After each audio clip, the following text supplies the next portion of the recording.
If money constantly stresses you out, if checking your bank account balance literally makes your stomach drop, or if you feel like everyone else has it together except for you, then this video is for you, because these are the lessons that help me feel more calmer and more in control of my money. Hi guys, it's Neil, welcome back to my channel. Hope you're all doing very well. I talk about money a lot on my channel because there's certain money lessons I've learned and I just have to share them with people because maybe you guys already know them, but hey, not from my point of view. So today we're tackling all things about how to stop being financially anxious in your 20s. Lessons, the tips, the habits that can make you feel a bit more calmer, more like in control when it comes to checking your bank account balance. Financial anxiety is something that not a lot of people talk about. Glory be to God, I don't really struggle with any other type of anxiety except financial anxiety. I used to struggle with it, not really anymore because of these lessons I'm going to share with you today. So we're going to get straight into this video. Don't forget to like, subscribe and comment your favorite part of today's video, and let's get straight into the first tip. Lesson number 1, and this one I actually took from Morgan Housel. I think I'm saying his name right. I watched the Mel Robbins podcast. He was on that podcast basically talking about money mistakes that keep a lot of people broke, and the one thing he said, check your bank account balance every single day. One thing I learned, especially in 2025, is being ignorant with your money instead of facing your bad habits will cost you. The only reason we avoid checking our bank account is because we know the damage we've done. You checking your account, you facing that bad decision that you did will actually help you in the long run. Get comfortable seeing what's going in, what's coming out, and also it helps to train your mind to know that you're not scared of money. Your brain is very smart. Your brain reacts to the things that you do. If you tell yourself that you're scared to check your bank account, or if you avoid checking your bank account, your brain is going to notice and it's going to be like, this person is scared of money. Checking your bank account also helps to train your mind to know that you're not scared of money and that you can always make more. Avoiding your money is what actually makes the anxiety worse. The main thing I want to say is ignoring money doesn't make problems disappear. Awareness leads to control. When you're aware of your bank account, you're able to have more control over it, and this is the number one way to stop financial anxiety. You are going to be more anxious if you don't know what you have, if you don't know what you're in control of. Get comfortable with seeing your bad habits, because those bad habits will also help you change. It's through seeing your bank account balance every day that you start realizing, oh, was that purchase necessary? Or this subscription, I don't use it anymore. You'll start realizing things that are taking your money and that you don't really need anymore. See what's going in, see what's coming out. That way then, you know, you're more in control. Save before you spend. Okay, this one is so important. I was doing this a lot when I was younger, and then on my 18th birthday I splurged all my savings basically. I know, stupid reason, I regret that now. Built my savings back up now. If there's a big purchase you want to do, save it before you spend it. I know a lot of people procrastinate saving. I know a lot of people, when it comes to the day of saving, they don't want to do it or they feel like there's not enough. Key with this is to make sure you're automating everything.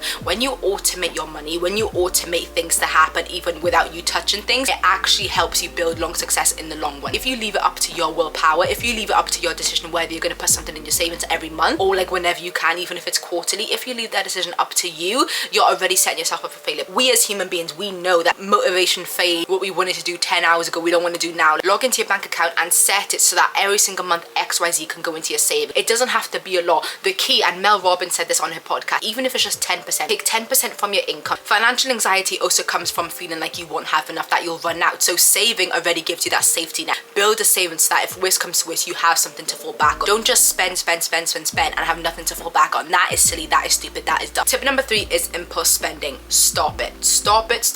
It drains your money without you even realizing it. The thing with impulse spending, okay, impulse spending only happens when it's emotional. One thing about me, and I know you guys can relate, if I'm upset, I want to order it, I don't feel like cooking, money is gone. If I feel like I'm not doing my best, then I want to go to the shop and buy new clothes, new makeup, you know, money is gone. It's an emotional thing. The minute you start taking control of your emotions before you tap your card, that's when the biggest difference will really come, because most impulse purchases aren't actually about the item themselves. They're more so about how you're feeling in that moment. Is this purchase necessary? Will I use this purchase 3 to 4 months from now? Will I wear this? Am I buying this to impress others? If you can control how you feel before you tap your card, before you spend money, you'll be saving a lot of money. Because I know all of us, say for example something bad happened, you want to go buy yourself some new clothes, you went through a breakup and you want to buy lots of new makeup products, you feel everyone on social media is ahead of you and you want to buy the new iPhone. Like, all of this is literally just emotional spending. It's not things that you actually need. Something Morgan Housel said, above what you need is what you want. When you know that you spent money on things you didn't actually need, that is the main reason why you wouldn't want to go back into your bank account and check. Last year, 2 weeks before my holiday, and I was so excited for my holiday, at this point I was just buying stuff I didn't really need. After I got back from Primark that day, I did not even want to look at my account because I knew the damage I had done. Also relate to emotional spending. I was buying stuff because I was excited. You know, it's all emotional. So make sure when you're spending, you take the emotion out of it somewhat, because that can really trigger you to spend more and things you don't actually need. Another thing I really want to leave you with is that emotional spending is only temporary relief. If you are using that to kind of like make yourself feel better about something or take yourself away from like an emotion or a feeling, you're soon gonna have to go back and not only face the bad money decision you made, but the decision that was making you upset. One thing Hayla Amosi says in her YouTube videos when she talks about money, she doesn't make decisions when she's in an emotional state, and this can be anything. It doesn't even have to be money related. I can 100% agree, when we have to make a decision, let's not do it in a state where we're emotional, because we're obviously going to do the bad decision. Next tip I want to focus on is focus on your own goals. Remove the pressure to keep up with other people, because our desire to keep up with other people is what's actually keeping us broke. Our feeling of needing what other people have. Your financial peace means more than looking like you're doing well. Your money can go towards a lot of things, but one thing it shouldn't go towards is spending money to impress others. Your money should make you truly happy. That money should be going towards what truly feeds into you, what invests in you. It should not be a tool that you use to impress others. So stop the comparison spending and stop the social pressure spending, because these are the two things that really drain your money. Oh, everyone's got this, let me go get it. Or everyone's got this new trending phone case, let me go buy it. Or everyone's got this LV bag, let me go buy it. Comparison spending and social pressure spending is a real thing. Like, we spend money when we feel pressured by society. If you didn't watch my YouTube video like a couple weeks back, I basically posted a video about wellness and how to start your wellness journey. One of the things that I mentioned in that video is I noticed that I am much more happier the less I consume. The more I consume, the worse. Like, not even just my mental health, but also financially. You see people having all of these things and it makes you want to get it. So honestly, the less you consume, the better. And the last tip I want to leave you with in this video, this one is so important as well, but track everything. Be aware of your bad money habits, where you lose your money. At the end of the day, you can't change what you don't track, and this is with everything in life. If there's a certain area of your life that you're not happy with, you can't really change it without noticing what was bad about it in the first place. Does that make sense? And it's the exact same with money. You can't change your bad money habits. You can't want to be good with money. You can't want to save if you don't already spot what you're doing wrong. Now, I use the M app. It's an M budgeting app. It's so good. I talk about it in